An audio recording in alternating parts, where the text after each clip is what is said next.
Romanos 12, a partir do verso 1, está escrito: rogo-vos, pois, irmãos, pela compaixão de Deus, que apresenteis o vosso corpo em sacrifício vivo, santo e agradável a Deus, que é o vosso culto racional. E não vos conformeis com este mundo. E agora repita após mim em alto e bom som, dizendo: mas transformai-vos. Com mais ânimo diga: transformai-vos. E o texto continua dizendo: transformai-vos pela renovação do vosso entendimento, para que experimenteis qual seja a boa, agradável e perfeita vontade de Deus. Amém? Assente-se, por favor. Eu não tenho a intenção de esgotar o texto da epístola de Paulo aos Romanos, no capítulo 12, considerando os seus 2 primeiros versículos, este texto que foi escolhido pela UMADB como temática desta festa. Mas eu devo ainda esta noite repartir com vocês algo que Deus, através do seu Espírito, ainda tem revelado ao meu coração. Eu gostaria de considerar também para esta exposição bíblica que esta noite é uma noite especial, uma noite em que pais e filhos estão reunidos aqui para celebrarem ao Senhor e quem sabe serem agradecidos a Deus por tudo aquilo que Ele nos proporcionou durante estes dias de festa. Eu tenho certeza que você está alegre por estar aqui com a sua família. Você está alegre por isso, amém? Pois bem, considerando isto, então, que nós desenvolveremos e exporemos esta palavra. Já falamos aqui na sexta-feira sobre o tema conformados não, transformados sim. Fomos escolhidos por Deus para um propósito e diante disto não devemos e não podemos nos dobrar diante do mundo com seu sistema regido pelo diabo, um sistema de valores invertidos, de crenças controversas e de uma rota, de um caminho que certamente leva à morte e à destruição. Ontem falamos um pouco sobre o culto inconformado. E hoje eu gostaria de falar sobre os agentes transformadores de Deus. Aqueles que não se conformam, certamente foram transformados. E esta transformação é realizada por Deus em sua maravilhosa graça, por meio de seus agentes poderosos. E entre esses agentes poderosos usados por Deus para promover naqueles que não se dobram, naqueles que não se conformam, naqueles que de fato abraçam a fé em Jesus e se põem na contramão do mundo, estão, por exemplo, a palavra de Deus, a pessoa do bendito Espírito Santo. São agentes ativos, agentes poderosos usados por Deus e que promovem em nós transformações reais, transformações profundas e definitivas. Mas vejam os irmãos que, considerando o contexto e o propósito deste encontro de hoje, percebam os irmãos que biblicamente, além destes agentes usados por Deus para o propósito da transformação e que eu já mencionei aqui, os pais, e quem está me ouvindo bem diga amém. eu pude perceber que os pais também operam como agentes transformadores de Deus na vida dos filhos. E como isso acontece? Como isso se dá? Em primeiro lugar, para compreendermos como Deus se utiliza dos pais como agentes transformadores na vida dos filhos, devemos considerar que os pais são a primeira referência de Deus para os filhos. Os pais operam como agentes transformadores de Deus, sendo a primeira referência de Deus para os filhos.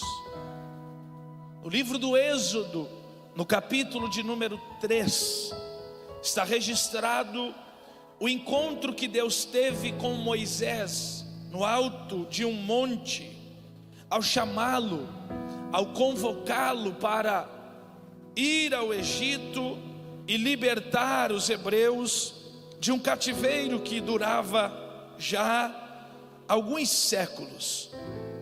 Mas eu gostaria que você observasse e atentasse para a maneira como Deus dirige a sua palavra a Moisés, quando fala com ele neste encontro. Por isso, tome a sua Bíblia e localize o livro do Êxodo, no capítulo de número 3. Livro do Êxodo, no capítulo de número 3, e nós vamos ler a partir do versículo de número 1, quando a Bíblia diz: e apacentava Moisés o rebanho de Jetro, seu sogro, que era sacerdote em Midian, e levou o rebanho atrás do deserto, e veio ao monte de Deus, a Horebe, e apareceu-lhe o anjo do Senhor em uma chama de fogo no meio de uma sarça, e olhou, e eis que a sarça ardia no fogo, porém não se consumia. E Moisés disse: agora me virarei para lá e verei esta grande visão, porque a sarça não está se queimando, se consumindo. E vendo o Senhor que ele se virava para lá ver, bradou a ele do meio da sarça e disse: Moisés, Moisés. E ele disse: eis-me aqui. E disse o Senhor: não te achegues para cá, tire os sapatos, as sandálias dos teus pés, porque o lugar em que tu estás é terra santa. E disse mais, vejam os irmãos agora, e disse mais: eu sou o Deus de teu pai. Repita após mim, por favor, dizendo: eu sou o Deus de teu pai. Mais uma vez: eu sou o Deus de teu pai. Diante disto, e os irmãos que ficaram de pé, assentem-se por favor. A pergunta que insurge é: quem foi o pai de Moisés? Quem era o pai de Moisés? Os registros bíblicos sobre o pai de Moisés são registros discretos, porém muito significativos, e que nos ensinam lições valiosas dentro daquilo que estamos desenvolvendo como tema esta noite.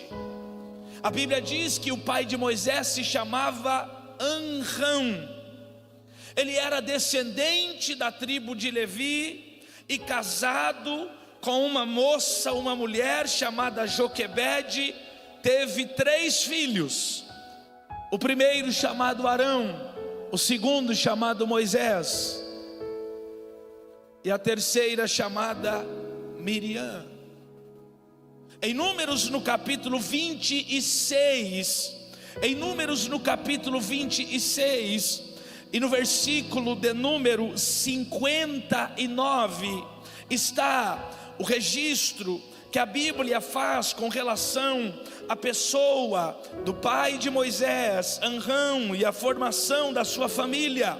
Em Números 26, versículo 59, ouça o que a Bíblia diz: e o nome da mulher de Anrão foi Joquebede, que também era filha de Levi, e a ela nasceu a Levi no Egito, e esta, a Anrão, gerou 3 filhos, Arão, Moisés e Miriam, sua irmã. Os registros sobre o pai de Moisés são mínimos, são pequenos, mas diante do que a Bíblia está apresentando, é fato de que ele fora um homem fiel e que conhecia o Senhor. E isso se confirma quando Deus, ao apresentar-se a Moisés, diz a ele: Moisés, eu sou o Deus de teu pai, eu sou o Deus de Anrão. E eu gostaria de chamar a sua atenção para isto, diante da seguinte pergunta: o que a sua relação com Deus ensina ao seu filho sobre Deus? O que a sua relação com Deus ensina ao seu filho, à sua filha sobre Deus? O que a sua caminhada e a sua jornada com Deus revela sobre Deus, aqueles que Deus tem te dado, os teus filhos, as tuas filhas? O quanto de Deus o seu filho enxerga em você? O quanto de Deus o seu filho vê em você? E eu tenho convicção de que falo aqui esta noite a pais, em sua maioria crentes, e eu devo dizer-lhe que você deve se tornar a primeira referência de Deus aos seus filhos. Você deve tornar-se a primeira referência divina aos seus descendentes. O seu filho deveria, pelo menos, aprender a andar com Deus com você. O seu filho deveria aprender sobre a palavra de Deus com você. O seu filho deveria aprender sobre oração e sobre uma jornada e uma vida com Deus através de você. Que tipo de referência de vida com Deus você é? Que tipo de referência de comunhão, de intimidade com Deus você é para os seus descendentes? Será que o seu filho e a sua filha podem construir uma caminhada com Deus com base naquilo que eles veem em você? Será que os seus filhos podem construir, ou pelo menos embasar, uma vida com Deus, uma jornada com Deus, a partir daquilo que eles enxergam em você? Você deve, e essa é uma responsabilidade que Deus coloca sobre ti, você deve ser a primeira referência divina aos seus filhos. E há um exemplo extraordinário na Bíblia sobre isto, que está para a vida do patriarca Jó.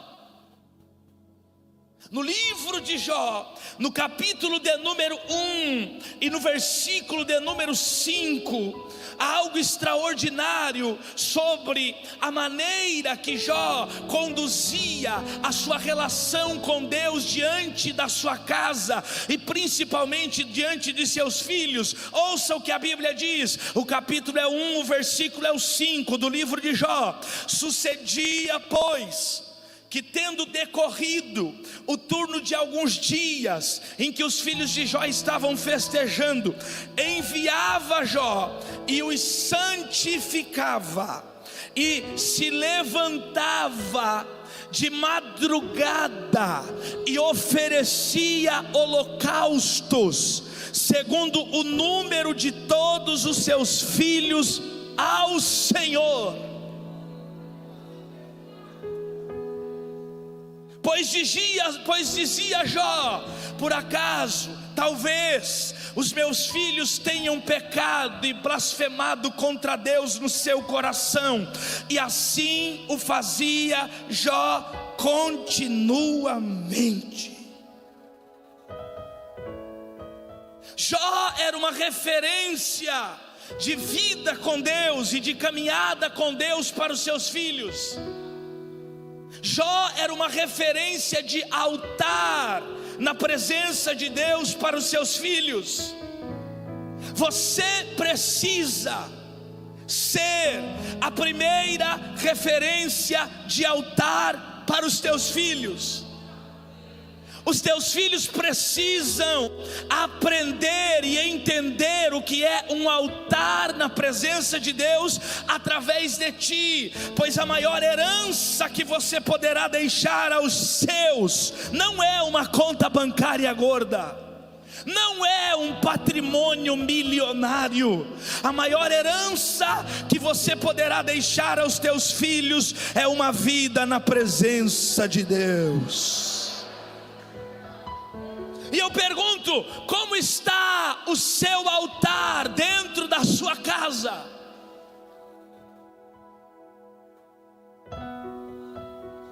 Se nós perguntássemos aos seus filhos sobre o seu altar, o que eles diriam? Altar? O que é isso?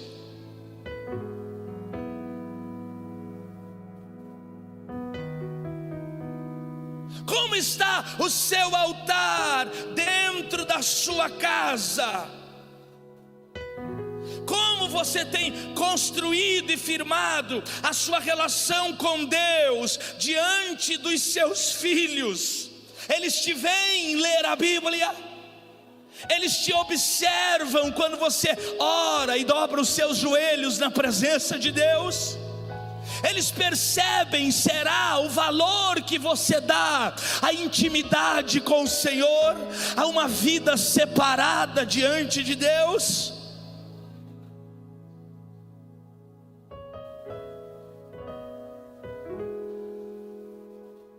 Você precisa ser a primeira referência de altar para os teus filhos. E eu devo lhe dizer algo muito sério esta noite: não deixe para erguer um altar em casa quando for tarde demais. Não deixe para erguer um altar em casa quando for tarde demais. Você pode ser um membro da igreja, ou você pode ser um obreiro, ou você pode ser um líder, ou você pode ser um pastor, não importa, isso diz respeito a todos nós. Não deixe para erguer um altar na sua casa quando for tarde demais. Eu tenho andado pelo nosso estado e por vários lugares do Brasil, falando principalmente em eventos de jovens, mas eu não me deparo só com jovens. Todos os finais de semana eu me deparo com líderes. Alguns líderes animados, outros, e eu devo dizer em sua maioria, desanimados.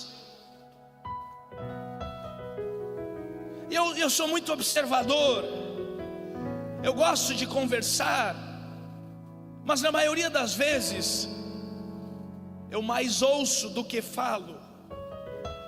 Eu começo a observar alguns desses líderes que estão entregando tudo de si na igreja, no trabalho da igreja, porém há uma defasagem em casa. Há uma defasagem de altar dentro da sua casa. Há uma defasagem de altar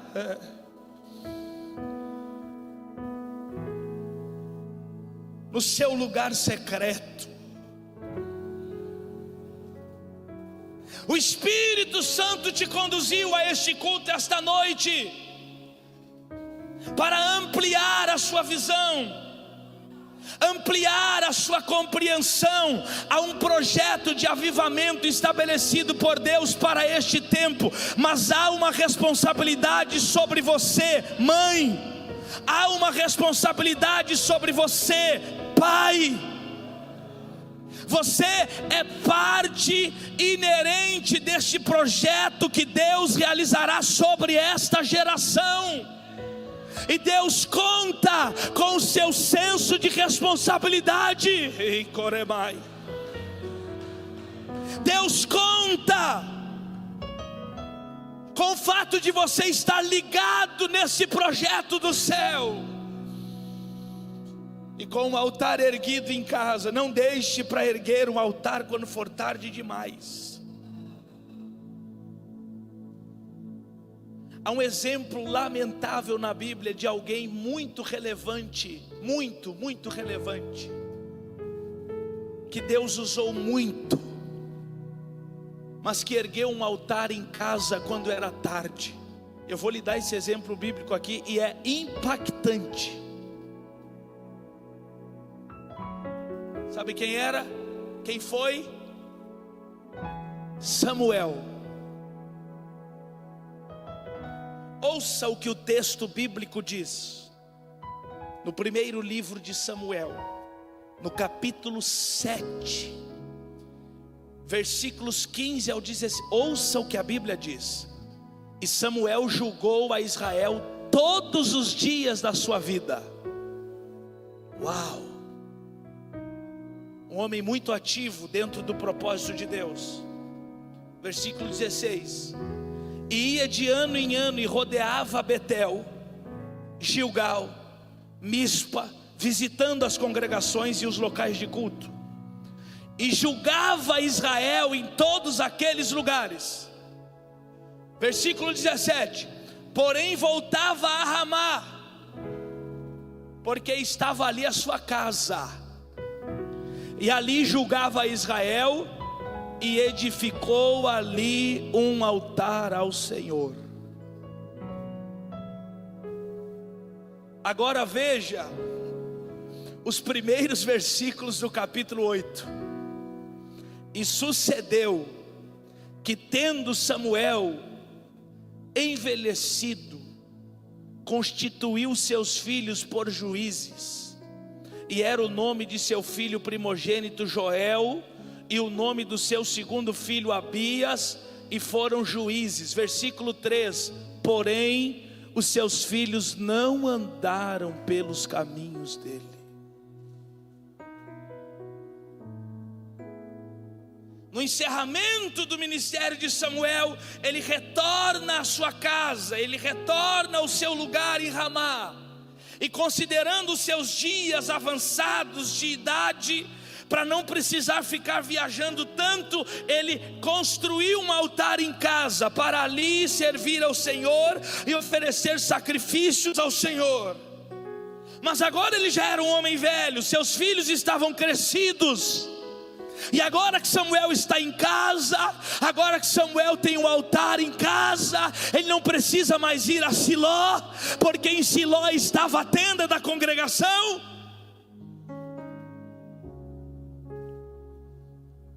Os seus filhos já haviam tomado caminhos diferentes, já haviam tomado uma direção diferente. Por isso, ouça a voz do Espírito esta noite, que fala contigo. Não deixe para erguer um altar em casa quando for tarde demais. Torne-se uma referência de vida com Deus para os teus filhos. Torne-se uma referência de comunhão com Deus dentro da tua casa. Erga um altar lá e constantemente, diariamente, esforçadamente sirva ao Senhor lá, sacrifique ao Senhor lá, adore ao Senhor lá.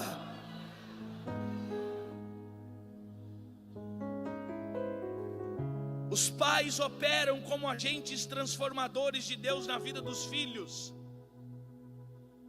quando se tornam a primeira referência de Deus aos seus filhos. Mas não é só isso. Os pais se tornam instrumentos transformadores de Deus na vida dos filhos, quando conhecem o propósito de Deus para os seus filhos e os direcionam.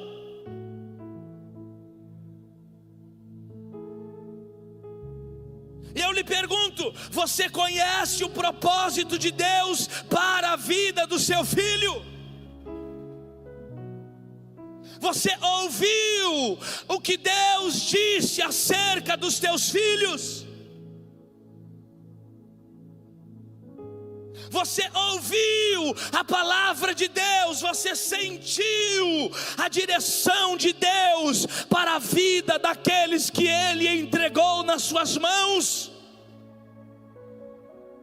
Dificilmente um pai crente, um pai cristão, não tenha consciência do fato de que Deus tenha escolhido o seu filho para algum tipo de propósito. Dificilmente. O pai sempre sabe, a mãe sempre sabe. Você conhece o plano, o propósito de Deus para a vida do seu filho? Você se torna um agente de Deus na vida do seu filho quando se conecta ao propósito de Deus estabelecido para ele. Quando se conecta ao propósito de Deus estabelecido para ele. Não que Deus dependa de você. Deus não depende de você. Se você não quiser se posicionar, Deus não dependerá de você para fazer absolutamente nada. Mas quando você entende que Deus tem um plano na vida do seu filho, da sua filha, e você se posiciona de acordo com esse plano, você se torna um agente de Deus na vida dele. Você se torna um agente de Deus na vida dela.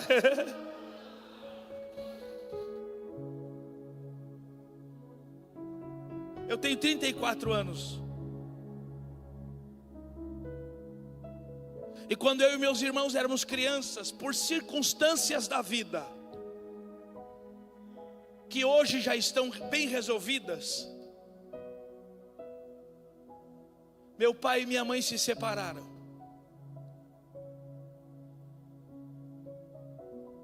Foi uma decepção muito grande para minha mãe. Meu pai foi o primeiro namorado dela.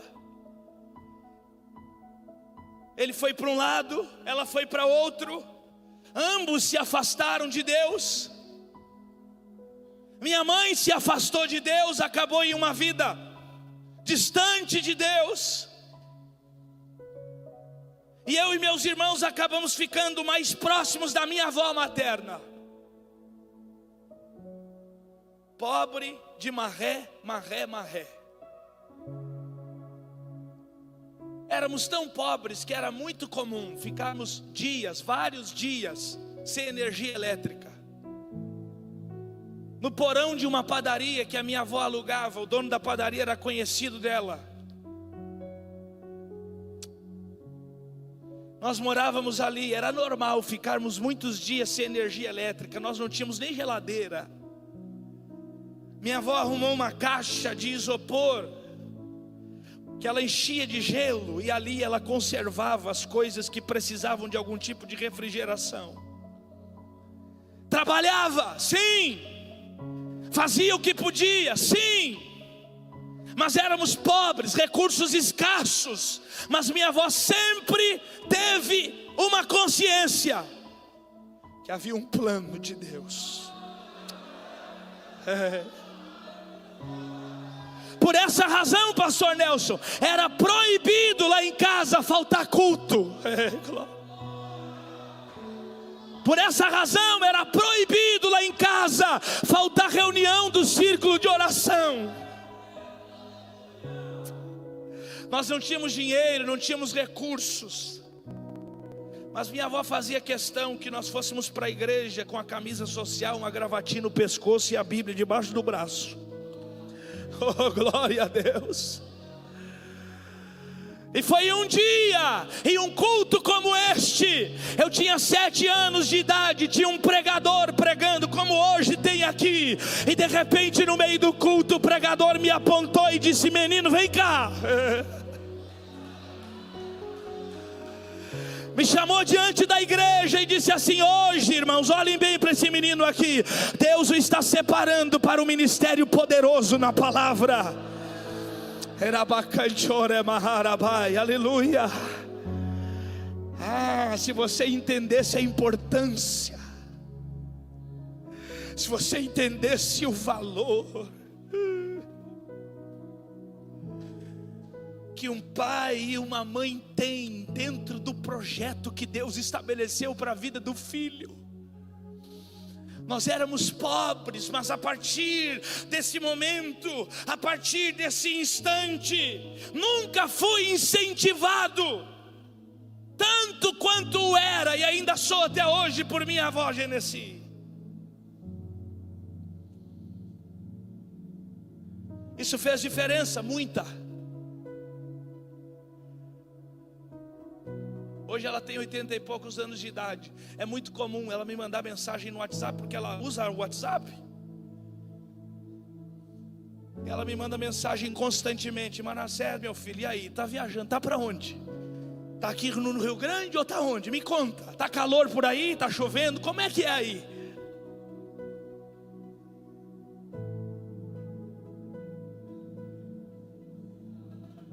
Hoje Deus me deu uma esposa.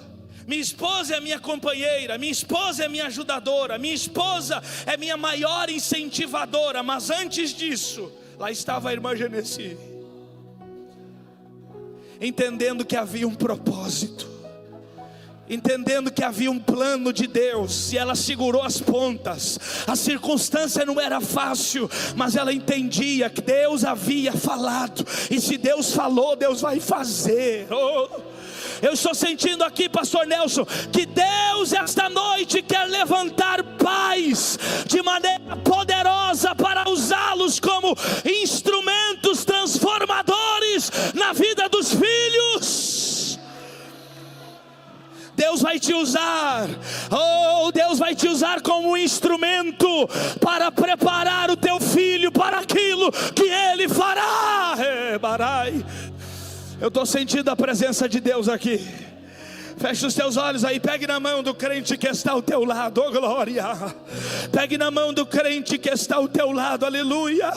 Motive ele dizendo assim: Deus tem um plano na tua vida. Diga para ele aí: Deus tem um propósito na tua vida. Isto, diga para ele: Deus tem algo para fazer contigo. Agora levante as tuas mãos junto com a dele para o céu, com as suas mãos erguidas, por pelo menos 1 minuto. Abra sua boca para dizer glória a Deus e aleluia. Enquanto você diz glória a Deus e aleluia, os planos que o diabo havia traçado para a destruição da tua casa estão caindo por terra. Os planos do diabo que haviam sido traçados contra a tua casa estão sendo neutralizados. A glória de Deus está vindo sobre ti nesta noite.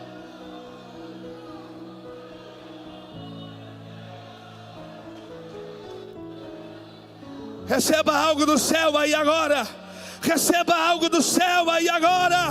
Receba algo do céu aí agora. Receba algo do céu. Deus está tocando em você.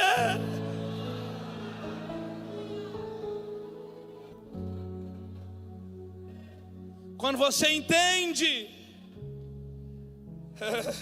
quando você está alinhado no propósito de Deus. Escute isto aqui, irmão. Quando você está alinhado no propósito de Deus, você facilita o caminho.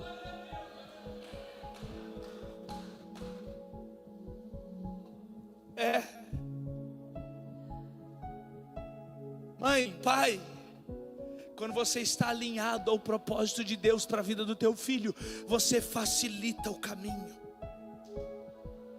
Você direciona.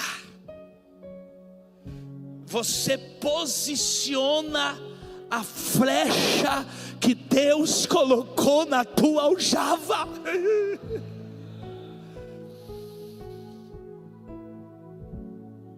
Como flechas na mão do valente. Deus te deu uma flecha, e você precisa direcionar essa flecha. Glória a Deus. Direcione os seus filhos para o plano de Deus.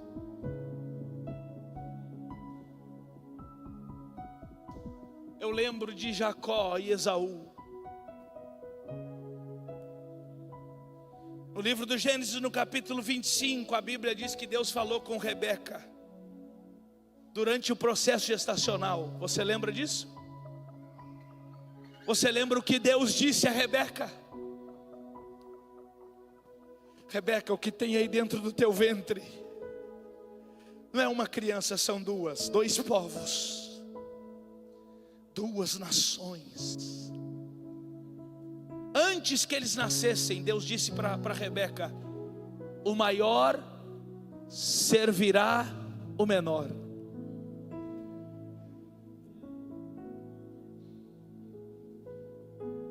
Só que o problema de Isaac e Rebeca foi que, mesmo sabendo aquilo que Deus havia falado,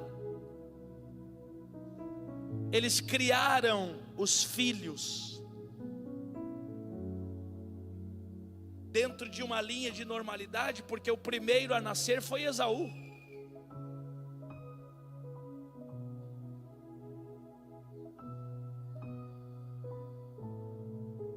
Eles criaram os filhos dentro de uma certa normalidade, mas distante do que Deus havia dito.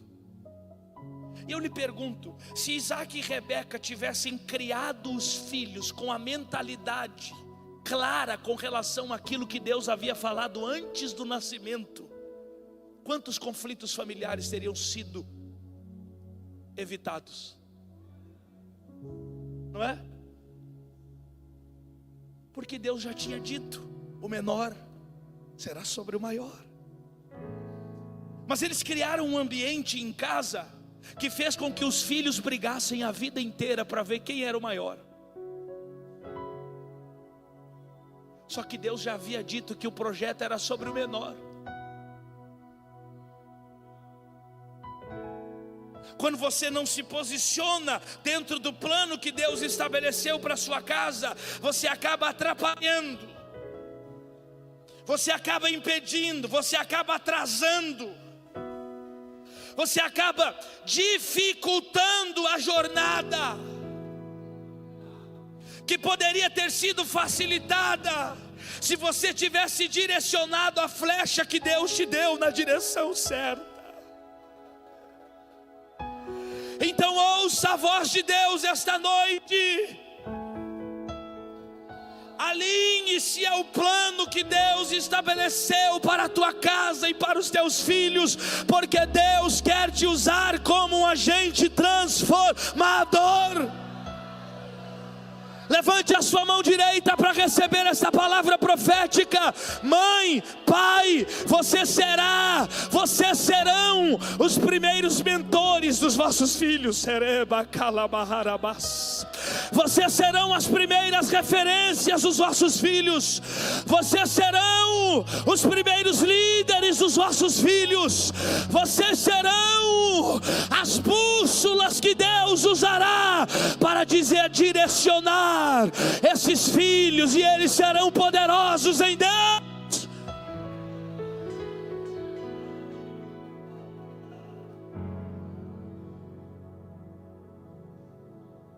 Agora eu falo aos filhos: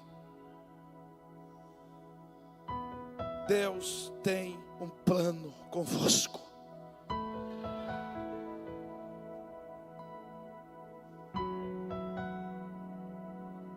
Você já disse para o seu filho: meu filho, você é um plano de Deus.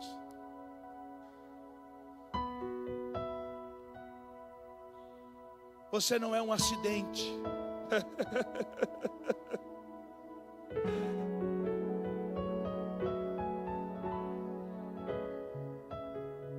Eu nem tinha planejado, mas aconteceu. Você não é um acidente. Você não é algo que não era para ter acontecido. Você é um plano estabelecido por Deus. Não, você não está na vida errada. Você não está na casa errada. Não. Você não está na família errada. Não. Você está dentro do plano estabelecido por Deus. E Deus está alinhando essas coisas nesta noite. E diz o Senhor: eu vou cumprir, eu vou fazer, eu vou realizar, eu vou concretizar. Se você crê, levante as suas mãos, abra a sua boca e dê um brado de glória a Deus.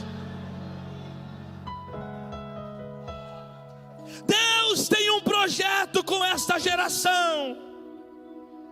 Cabe a você, pai, transmitir o legado. Cabe a você, pai, transmitir o legado. E eu vou estender um pouco mais aqui. Cabe a você, líder.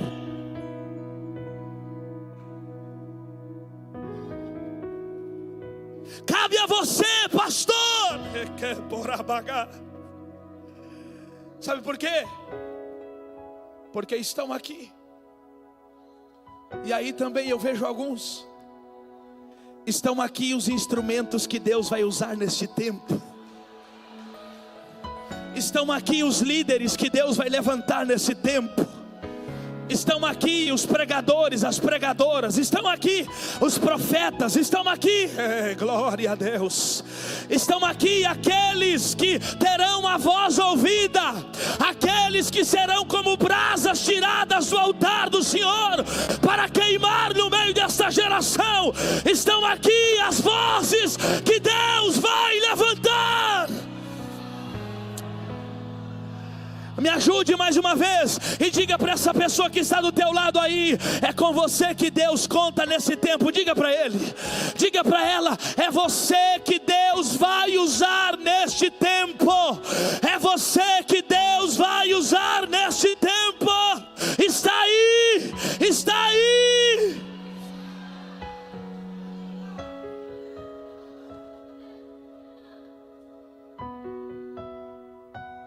A sua filha, o seu filho,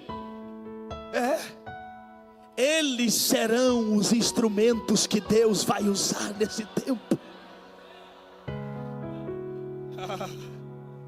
Fique de pé, eu preciso terminar.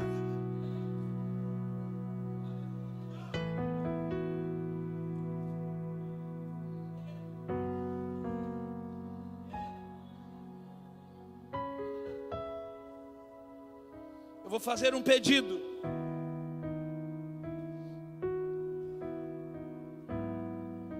Aos nossos pais na fé, com todo respeito, nós reconhecemos tudo aquilo que Deus os usou para construir. Nós reconhecemos que se chegamos até aqui foi porque Deus os levantou. Aleluia.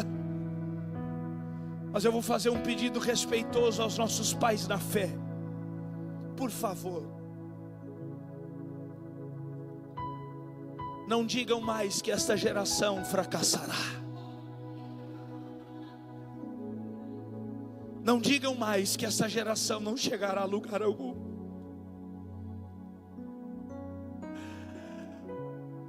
Usem a autoridade de Deus esta noite e declarem: esta geração vai queimar. Glória. Esta geração vai queimar no altar de Deus.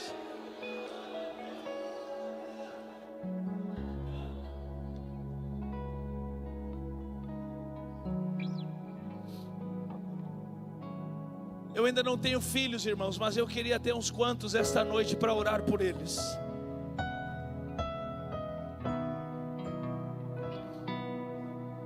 Você quer orar pelos seus filhos, pela sua casa? Quer?